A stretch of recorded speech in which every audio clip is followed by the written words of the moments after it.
Good afternoon and welcome. I hope that you're well and I hope that you're safe.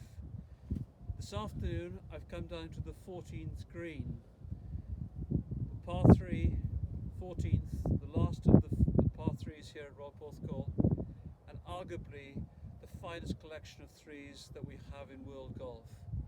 The 14th is a fabulous hole and looks fairly innocuous from the tee, but it really can catch you out.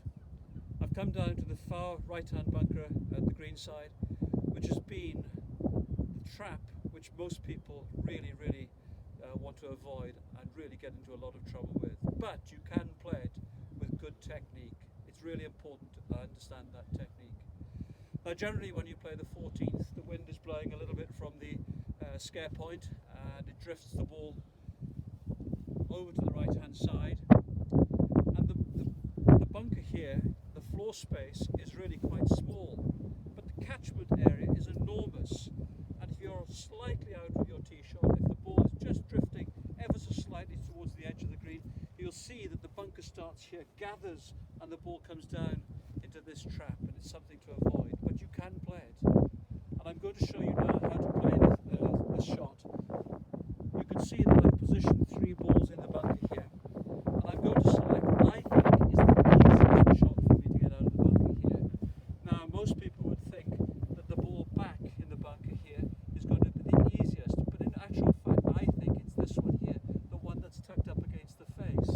And the reason for that is that the little slope that leads to the face of the bunker is going to help me throw the ball upwards and out and over this big face here. I'm then going to select this one here. This troubles me a little bit too. This here is a very flat lie, and because it's flat it's very difficult to get the elevation that you require to get over this big, enormous face.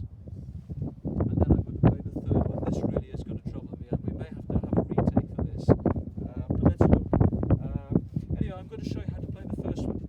The first bunker shot here is where I take my setup, and it's really the width of stance which is very important here. Very wide stance, unusually wide stance. So this is going to allow me to take my stance and get a lot of weight on my left side. The important thing here is to set yourself up with at least 70-30 weight ratio favouring your left, perhaps even 80-20 favouring your left to your right. This is going to allow you to swing the club down. The more you swing the club down, the more loft you will use on the club, the more bounce that you will use, and the more elevation that you will create. So it's really important to get a very wide stance for this. I'm playing this with my most lofted club. It's a 62-degree wedge. I'm going to open the club face only because of this. I tend to play most bunker shots with a square club face, but because of the severity of the face, I'm going to utilise as much loft as I can. For the ball to come out of this bunker successfully, it has to leave almost vertically, but I'm going to use that slope to help me here. And once I've set myself up, the key here is then the length of the swing and the speed of the swing. It's a long swing back and a long swing through. The length of the swing is going to allow me to gain the speed that I need to get that ball up and out of the bunker. So let's have a little try. I'm going to aim us to try and hit the sand about an inch or so behind, maybe 2 inches behind.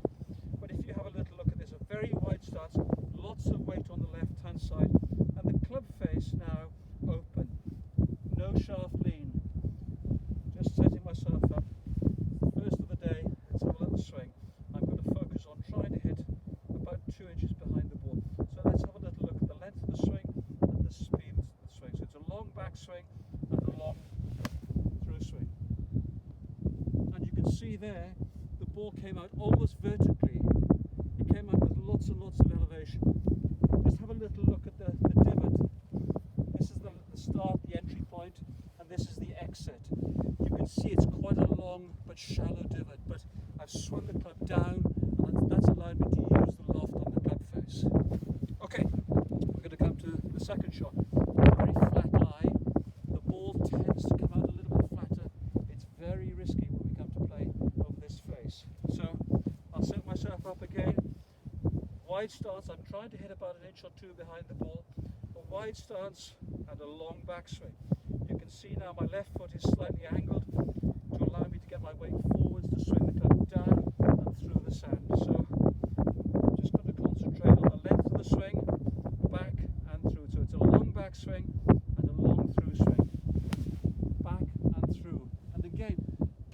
of elevation. The sand was quite heavy there, but the bounce, the loft of the club helped me cut through the sand.